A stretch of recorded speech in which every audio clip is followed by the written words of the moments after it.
بسم اللہ الرحمن الرحیم۔ السلام علیکم ناظرین، آپ دیکھ رہے ہیں الفجر یوٹیوب چینل۔ ہمارے یوٹیوب کو سبسکرائب کریں، بیل آئیکن کو پریس کریں تاکہ ہماری جو ویڈیوز ہیں لیٹسٹ وہ آپ تک پہنچ سکیں۔ آج ہم ایک نشست کا آغاز کر رہے ہیں، جو میں نے اپنی لاسٹ ویڈیو میں بھی بتایا تھا کہ ہم مولانا عبدالشکور حقانی صاحب جو ہمارے مستقل پینلسٹ ہیں، ان کے ساتھ طویل نشستیں کریں گے۔ آج کا جو ہمارا ٹاپک ہے، اور اس کے سب ٹاپکس بھی ہوں گے، لیکن جو اس کا مین ٹاپک ہے وہ ہے علامات قیامت، یعنی قیامت کی نشانیاں کیا ہیں۔ یہ بڑا اہم موضوع ہے ناظرین، اور اس کی آج پہلی نشست ہم سجا رہے ہیں۔ میں اور مولانا عبدالشکور حقانی صاحب میرے ساتھ موجود ہیں۔ یہ ہمیں بتائیں گے کہ علامات قیامت کیا ہیں، اور اس کے بعد بھی ہم کئی ویڈیوز یعنی کہ کئی پروگرامز اسی مین ٹاپک پہ کریں گے۔ تو ہمارے اس چینل کو سبسکرائب کر کے رکھیں تاکہ جو آپ تک ویڈیوز ہیں، جو انفارمیشن ہیں، وہ بر وقت پہنچتی رہے۔ مولانا عبدالشکور حقانی صاحب، بہت شکریہ آپ کے وقت کا۔ پہلے تو مولانا صاحب یہ بتائیے گا کہ علامات قیامت ہیں کیا؟ بسم اللہ والصلاة والسلام علی رسول اللہ وعلی آلہ واصحابہ اجمعین الی یوم الدین۔ دیکھیے، علامات قیامت میں سب سے بڑی علامت ہمارے نبی پاک صلی اللہ علیہ وسلم کا دنیا میں تشریف لانا ہے۔ ٹھیک ہے۔ کیونکہ اللہ تعالیٰ نے جو نبوت کا سلسلہ حضرت آدم علیہ السلام سے جاری فرمایا، تو وہ اختتام فرمایا نبی پاک صلی اللہ علیہ وسلم پر۔ ٹھیک ہے۔ آپ خاتم النبیین ہیں، آخری نبی ہیں، تو آپ نے خود فرمایا کہ انا والساعہ، یوں دو انگلیوں کا اشارہ کر کے انا والساعہ، کہ میں اور قیامت یوں ساتھ ساتھ ہیں۔ مطلب یہ ہے کہ میں آخری نبی ہوں، میرے بعد اب کوئی اور نبی نہیں آئے گا، تم آخری امت ہو، تمہارے بعد کوئی اور امت نہیں آئے گی۔ قرآن کریم آخری کتاب ہے، اس کے بعد کوئی اور آسمانی کتاب نازل نہیں ہوگی، تو اب تو آگے قیامت ہی ہے۔ ٹھیک ہے۔ اب اس میں پھر نبی پاک صلی اللہ علیہ وسلم نے کچھ نشانیاں، چھوٹی چھوٹی نشانیاں بیان فرمائیں، کچھ بڑی نشانیاں ہیں۔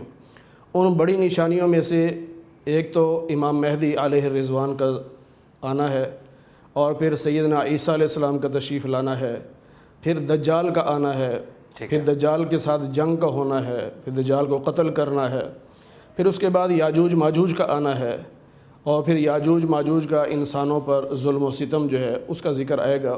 یہ بڑی بڑی نشانیاں ہیں۔ ٹھیک ہے۔ اور اسی طرح قیامت سے پہلے سورج کا مغرب سے نکلنا، یہ بھی ایک بڑی نشانی ہے۔ اچھا۔ کہ ایک رات اتنی لمبی آئے گی کہ بچے سو سو کے تھک جائیں گے، رو پڑیں گے، اندھیرا ختم نہیں ہوگا، کیونکہ سورج اس دن مشرق کی بجائے مغرب سے نکلے گا، اور وہ تھوڑا سا اوپر آگا پھر واپس غروب ہو جائے گا۔ یہ نشانی ہوگی کہ اب توبہ کا دروازہ بند ہو گیا ہے۔ ٹھیک ہے، مطلب یہ جو چھوٹی نشانیاں ہیں، جو بڑی نشانیاں ہیں، یہ ہم آگے بھی ڈسکس کریں گے۔ لیکن جو آپ نے سب سے اہم بات کی کہ نبی اکرم صلی اللہ علیہ وسلم کا دنیا میں آنا ہی اٹ سیلف ایک بہت بڑی علامت ہے قیامت کی، تو اس کو کیسے لیا جائے؟ علامہ صاحب کے آقا علیہ السلام کی کیا احادیث بھی اس پہ موجود ہیں؟ اور دوسری بات یہ ہے کہ جب اتنی بڑی، مطلب جو آپ نے کہا کہ قرآن کریم فرقان حمید جو ہے وہ آخری کتاب ہے، اس کے بعد کوئی کتاب نہیں آنی، اور یہ بھی ایک علامت ہے، تو پھر یہ جو چھوٹی بڑی نشانیاں ہیں، ان کی کیا گنجائش رہ جاتی ہے جب اتنی بڑی علامات ہمارے پاس موجود ہیں؟ یوں سمجھیے کہ نبی پاک صلی اللہ علیہ وسلم کا تشریف لانا علامات قیامت کا ٹائٹل ہے۔ ٹائٹل، بالکل ٹھیک۔ آگے پھر قیامت کے قریب قریب ہم جاتے جائیں گے، نشانیاں آتی جائیں گی، اور اس میں پھر بہت ساری مطلب خرافات بھی ہوں گی جن کو روکنے کی کوشش کرنی چاہیے ہمیں۔ تو سب سے بڑی جو نشانی ہے وہ تو نبی علیہ السلام کا تشریف لانا ہے۔ ٹھیک ہے۔ کہ آپ آخری نبی ہیں، آپ کے بعد نبوت کا دروازہ بند ہے، اب کوئی نبی نہیں۔ یہ سب سے بڑی نشانی ہے، کیونکہ اللہ تعالیٰ نے جو کائنات کا نظام بنایا، خاص طور پہ انسانیت کا جب آغاز کیا تو سیدنا آدم علیہ السلام سے کیا، آپ پہلے نبی ہیں۔ پھر انسانیت کے لیے، ان کی رہنمائی اور ہدایت کے لیے انبیاء آتے رہے آتے رہے آتے رہے، یہاں تک کہ ایک حدیث پاک میں ہے کہ آپ صلی اللہ علیہ وسلم نے فرمایا کہ اللہ نے 1,24,000 انبیاء بھیجے۔ ٹھیک ہے۔ اب ظاہر ہے اس کائنات کو سمیٹنا تھا نا، تو سمیٹنے کے لیے جو آخری نبی ہیں وہ محمد رسول اللہ صلی اللہ علیہ وسلم ہیں۔ اب اس کے خلاف بھی یہ قیامت کی نشانیاں ہیں کہ کچھ دجال آئیں گے، کذاب آئیں گے، جو جھوٹ بولیں گے کہ میں نبی ہوں۔ اچھا۔ کوئی کہے گا میں مہدی ہوں، کوئی کہے گا میں عیسیٰ ہوں۔ تو یہ سب یہ قیامت کی نشانیاں ہیں۔ اور نبی پاک صلی اللہ علیہ وسلم کو اللہ کا آخری نبی ماننا یہ پوری امت مسلمہ کا متفقہ عقیدہ ہے، بے شک، اور جو اس عقیدے سے انکار کرتا ہے وہ مسلمان نہیں رہتا۔ بالکل ٹھیک ہے۔ قرآن کریم میں بھی اللہ تعالیٰ نے نبی پاک صلی اللہ علیہ وسلم کے بارے میں فرمایا کہ وَلَٰكِن رسول اللہ وخاتم النبیین، کہ آپ اللہ کے رسول ہیں اور نبیوں کے خاتم، یعنی آخری نبی ہیں، آپ کے بعد کوئی نبی نہیں ہے۔ پھر آپ صلی اللہ علیہ وسلم نے خود فرمایا کئی مقامات پر کہ انا خاتم النبیین لا نبی بعدی، میں آخری نبی ہوں، میرے بعد کوئی نبی نہیں۔ انتم آخر الامم، تم آخری امت ہو، تمہارے بعد کوئی امت نہیں۔ اسی طرح حضرت علی رضی اللہ تعالی عنہ غزوہ تبوک کے موقع پر جب وہ تشریف نہیں لے جا سکے، نبی علیہ السلام نے ان کو مدینہ کا گورنر بنا دیا، تو بعض لوگوں نے ان کو طعنہ دیا کہ اگر آپ بہادر ہوتے تو آپ کو ساتھ لے کے جاتے، آپ یہاں بچوں میں، بوڑھوں میں، عورتوں میں ٹھہر گئے۔ تو آپ نے اس بات کا اظہار کیا نبی پاک صلی اللہ علیہ وسلم سے کہ یا رسول اللہ لوگ طعنہ دے رہے ہیں۔ تو آپ صلی اللہ علیہ وسلم نے فرمایا علی کیا آپ اس بات پہ خوش نہیں ہو کہ میری نظر میں آپ کا وہ مقام ہے جو موسیٰ کی نظر میں ہارون علیہ السلام کا تھا، یعنی موسیٰ علیہ السلام کے نائب حضرت ہارون علیہ السلام تھے، تو آپ میرے نائب بن کر مدینہ میں رہ رہے ہو۔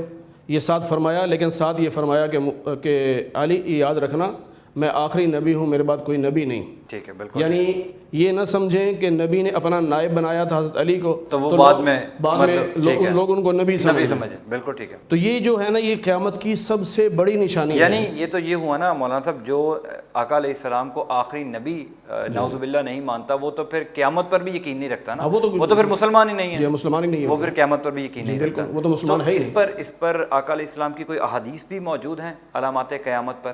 جی، علامات قیامت پر بڑی تفصیلی احادیث موجود ہیں۔ اس میں کچھ چھوٹی نشانیاں جو عموماً معاشرے میں پائی جائیں گی، کچھ بڑی نشانیاں ہوں گی۔ تو ان نشانیوں میں سے اگر جو چھوٹی نشانیاں ہم دیکھیں تو نبی پاک صلی اللہ علیہ وسلم نے فرمایا کہ لوگ جو سرکاری مال ہوگا، یعنی وقف کا مال، بیت المال کا مال، تو حکمران اس کو اپنا مال سمجھیں گے کہ جس طرح اس آدمی اپنے مال میں تصرف کرتا ہے، استعمال کرتا ہے، تو وہ اس طرح سرکاری مال کو استعمال کریں گے، گویا کہ ان کا اپنا ہے، یعنی بے خوف ہو جائیں گے کہ ہم نے اللہ کو اس کا جواب بھی دینا ہے۔ اسی طرح جو زکوٰۃ کا مال ہوگا وہ اللہ کا مال ہے، اللہ کے حکم دینا چاہیے، اللہ کا حکم ہے، لیکن لوگ زکوٰۃ کو جرمانہ سمجھیں گے، ٹیکس سمجھیں گے کہ ہم یہ کیوں دیں۔ اچھا، زکوٰۃ نہیں دی جائے گی؟ ہاں، زکوٰۃ نہیں دی جائے گی، یعنی زکوٰۃ کو اگر کوئی دے گا تو وہ بادل نخواستہ سمجھ لے گا کہ یار یہ کیا چٹی پڑ گئی ہم پہ، کیا جرمانہ پڑ گیا، دل برا کر کے دے گا، حالانکہ زکوٰۃ اللہ کا حکم ہے اور صاحب استطاعت پر وہ واجب ہے، اس کو دینی چاہیے۔ لیکن یعنی یہ قیامت کی نشانی ہوگی کہ لوگ زکوٰۃ سے ہاتھ کھینچ لیں گے، زکوٰۃ ادا نہیں کریں گے، اور جو زکوٰۃ کا مال ہوگا اسے اپنے تصرف میں لائیں گے، اپنے استعمال میں۔ حالانکہ نبی پاک صلی اللہ علیہ وسلم کا ارشاد ہے کہ زکوٰۃ کا مال جو روک لے گا وہ اس کے باقی مال کو بھی برباد کر دے گا۔ مثال کے طور پہ 1 کروڑ روپے کا مالک ہے تو 2.5 لاکھ تو زکوٰۃ بنتی ہے، بالکل ٹھیک ہے۔ اب وہ 2.5 لاکھ نہیں دے رہا تو وہ یہ سمجھ رہا ہے کہ میں نے 2.5 لاکھ کی بچت کر لی، یہ بچت نہیں ہو رہی، بلکہ یہ 2.5 لاکھ جو زکوٰۃ کا مال تھا، جو غریبوں کا حق تھا، اس نے جب روکا ہے تو اس کا جو باقی 97.5 لاکھ روپیہ تھا وہ بھی برباد ہو کے رہے گا۔ وہ اللہ کی مرضی ہے کب برباد کرتا ہے، تو لیکن زکوٰۃ کا مال جو روک لیتے ہیں تو وہ پچھلے مال کو ہی برباد کرتا ہے۔ اور ایک مطلب اس حدیث کا یہ بھی ہے کہ جو زکوٰۃ کا مستحق نہیں ہے اور وہ زکوٰۃ لے رہا ہے، جھوٹ بول کے لے رہا ہے، تو اس کے پاس جو سرمایہ پہلے سے موجود ہے، تو جھوٹ بول کے جو زکوٰۃ کا پیسہ اس نے لیا، وہ زکوٰۃ کا پیسہ اس کے باقی سرمایہ کو بھی برباد کر دے گا۔ تو اس میں دونوں کو اشارہ دے دیا کہ زکوٰۃ کا مال روکو نہیں، ادا کرو، اور دوسروں کو جو مستحقین ہیں ان کو بھی کہا گیا کہ جھوٹ بول کے زکوٰۃ نہ لینا، اگر واقعی مستحق ہو تو پھر لے لو۔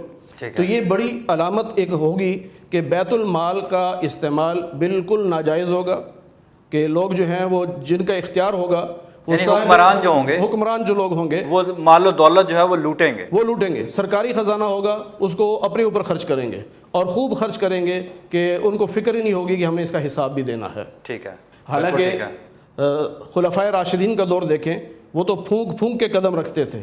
سیدنا صدیق اکبر رضی اللہ تعالیٰ کو دیکھ لیں کہ فرمایا کہ ایک مزدور کے برابر میری مزدوری ہونی چاہیے، جتنا مزدور کو ملتا ہے۔